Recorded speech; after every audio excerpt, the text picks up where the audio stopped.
UEFA lost more than anyone with the new World Cup. While other regions increased their spots by between 50 and 100%, Europe did so by only 23%. CONCACAF went 3 to 6 guaranteed spots. Asia also doubled the number, going from 4 to 8. Africa increased it from 5 to 9, and South America from 4 to 6. Even Oceania celebrated with the new format, as for the first time in its history, it will have a direct qualifier. Thanks to this, New Caledonia, a picturesque island with a population of 270,000, where football is more of a game than something professional, dreams of participating in a World Cup. Europe, on the other hand, managed to secure only 3 additional spots to the 13 it already had in Qatar 2022. This means that Asia and Africa obtained more places than the old continent. And this is where the big question arises. Why does FIFA prefer a tiny island from Oceania to qualify instead of a European powerhouse like Italy? To find the answer, the first thing we need to be clear about is that the International Federation owns the World Cup. Therefore, it is the one responsible for making key decisions. In that sense, this is not the first time it has decided to increase the tournament slots. To understand the evolution that has brought us to today, let's divide the history of the World Cups into 4 stages. We'll call the first one chaotic.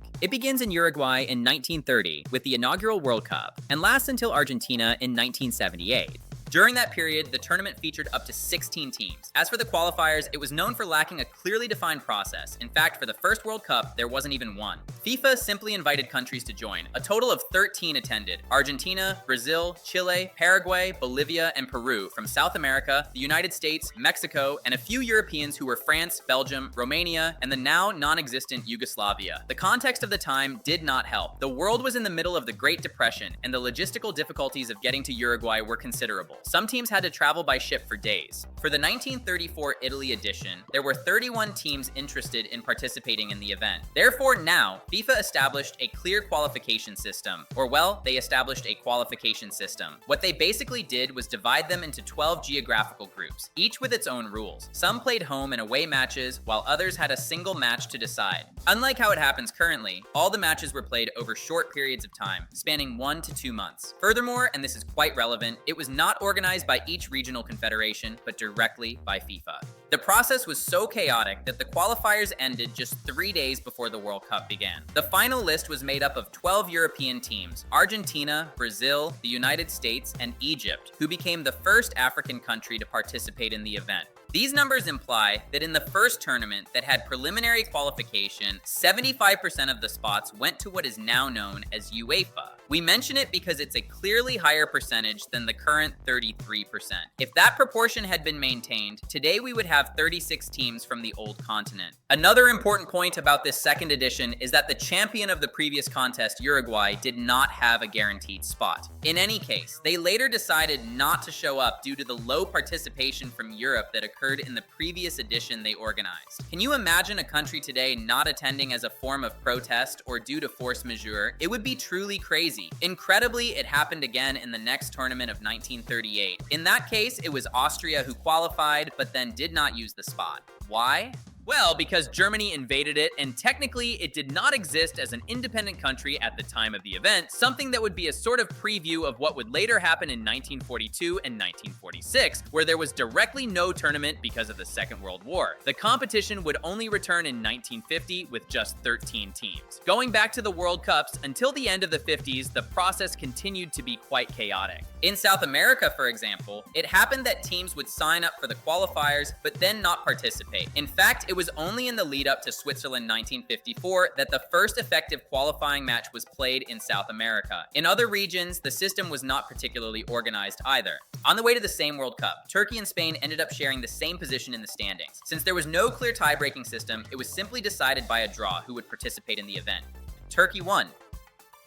For FIFA, it wasn't easy either. Due to the growing number of countries wanting to participate in the event, organizing the qualification processes had become a huge headache. That's why since Sweden 1958, it delegated all this part to each confederation, a decision that, as you know, remains to this day. Currently, it is the regional entities who must define the competition system, coordinate the matches, and check that everything is in order. Obviously, FIFA kept the most important decision of all, the choice of how many spots each continent tournament receives. Furthermore, it also sets the international calendar and organizes the playoffs. In other words, it only got rid of the work of coordinating more than 200 countries that want a place in their tournament. From that point on, the system improved. The formats became more stable, competitive, and fair, taking into account the situation of each region. The last tournament with 16 participants, marking the end of the chaotic era, was precisely Argentina 1978. There, Europe dominated with 10 teams, representing 63% of the total. UEFA was the clear majority and was far ahead of the rest. The second stage in our timeline is the one that goes from Spain 1982 to the United States 1994.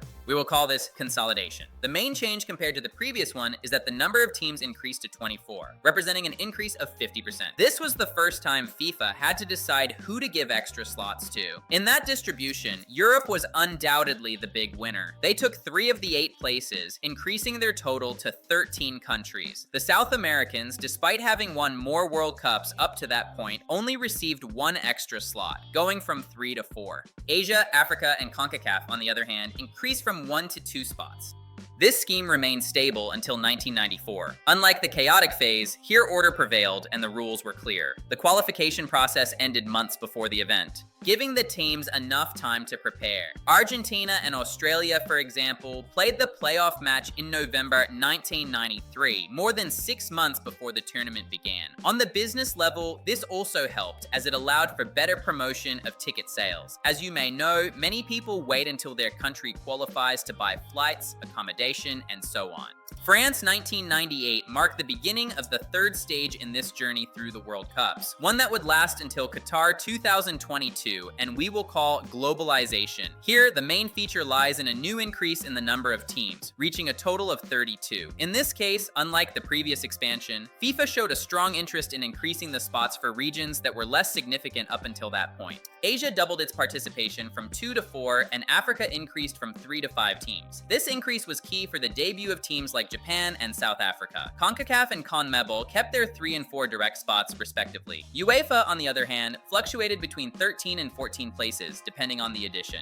In other words, there was not a significant increase in the number either. And so finally, we reached 2026, a year that will mark the beginning of a new stage in the World Cup, mainly because we will have 48 national teams, representing an increase of no less than 50% compared to previous editions. This era, which we call expansion, represents the largest reform in the history of the tournament and is perhaps the most counterproductive for UEFA. But you don't have to take our word for it. Let's look at the numbers and see how the slots for Mexico, the United States, and Canada 2026 are distributed. Let's start with the CONCACAF, which will have the 3 host countries and, in addition, will have the usual 3 direct slots. In this way, its participation will increase by 100% without taking into account the 2 playoff spots. Now, let's cross the Pacific Ocean to reach Oceania. Until Qatar 2022, the OFC did not have any direct slots for the World Cups. But as we said at the beginning, from 2026 onwards, it will have a guaranteed spot to which, obviously, we must add the playoff quota. On the side of the AFC, the Asian Confederation, the direct spots have increased by 100%, going from 4 to 8. At the time of recording this video, we already know that both Uzbekistan and Jordan have secured a place in the World Cup for the first time in their history. Next, we travel to Africa and find that the Confederation of African Football will receive 9 direct spots instead of the 5 it had until 2022. This means an 80% increase without counting again the playoff spots. And now we come to the main event between the 2 confederations that have World Cups in their showcases, UEFA and CONMEBOL. On the South American side, the 10 World Cups won by Brazil, Argentina, and Uruguay provide enough credentials to increase from 4 to 6 direct spots, which is an increase of 50%. The European continent, for its part, managed to add 3 spots to the 13 it already had, meaning an increase of 23%. If we look at the percentage increases, we'll notice that UEFA has clearly been disadvantaged. And although it continues to be the continent with the most spots overall, we must not lose sight of the fact that there are 55 national federations competing for those 16 spots, which means that only 29% of them will secure a place. In South America, on the other hand, 60% of participants will have their place in the competition. No other region in the world achieves such a high rate. In other words, if we only consider this ratio between candidates and available spots, South America is by far the easiest place to qualify for a World Cup. Well, after all this historical development, the standout fact is how UEFA went from having 75% of the spots to 33% today. Why is this? Why does FIFA seem to prefer New Caledonia qualifying over Italy? The answer, as is often the case, has to do with business, particularly the benefits it gains from the participation of various territories. To understand why, the first thing we need to be clear about is that increasing the number of participants significantly helps to boost revenues. This is simply because more matches are being played. This not only leads to selling more tickets, but also increases the value of television rights. Think of it this way: the media will be willing to pay more if instead of broadcasting 2 games a day, they can broadcast 5. According to the latest FIFA budget review, the 2026 World Cup is expected to generate no less than $8,911 million. This would imply a 41% increase compared to Qatar 2022. Absolutely mad. Television rights in particular would account for 44% of that total, being the main source of income. Although that doesn't explain the decision on how to distribute the extra spots. To understand that part, we must put ourselves in FIFA's shoes and understand the business opportunities in different regions of the world. In the 2010 South Africa edition, of the $2,408 million generated from broadcasting the matches, 53% came from Europe. In other words, more than half was thanks to them. Clearly, it was the most significant continent. What was paid in North America represented only 9%, and the rest of the world accounted for the other 37%. But if we travel to Russia 2018, the picture is completely different. UEFA significantly reduced its share to just 29% of the $3,127 million collected. In fact, it wasn't even the region that contributed the most. That spot went to Asia and North Africa with 31%. North America and the Caribbean climbed to 17%, South America to 14%, leaving the remaining 3% to the rest of the world, represented by other parts of Africa and Oceania.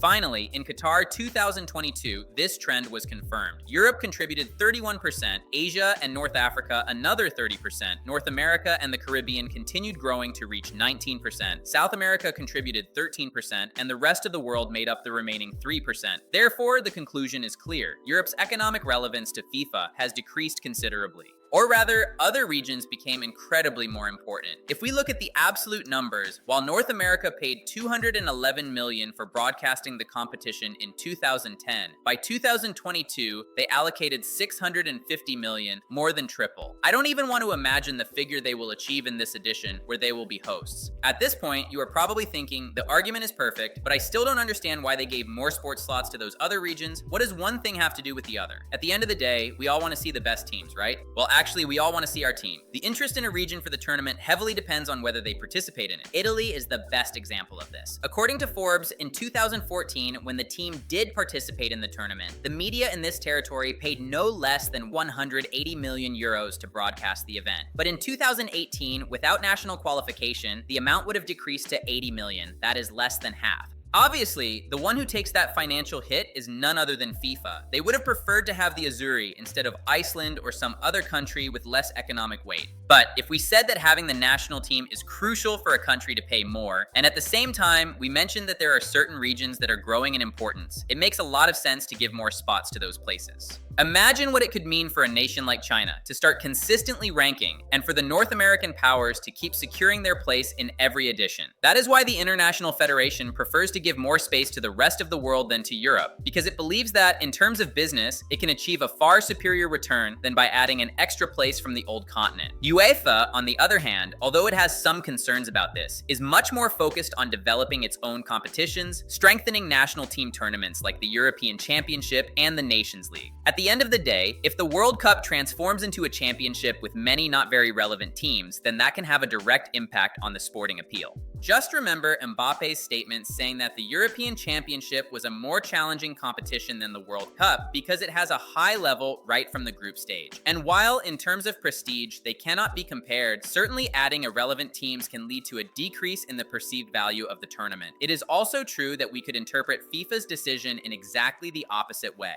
Countries tend to raise their level and improve football development as a result of repeatedly participating in this tournament. Maybe the best example of this is Morocco, who reached the semifinals of Qatar in 2022. Therefore, the final outcome of this decision remains to be seen. The big question is whether these extra slots will jeopardize the sporting appeal of the event. Perhaps, hopefully it won't, and in a few decades, we will still have more countries competing for the world's most important football trophy. What do you think? It's an incredibly risky bet. Meanwhile, we're counting down to 2026. Make sure you're subscribed, and any comments you want to make, we will read them. See you next time.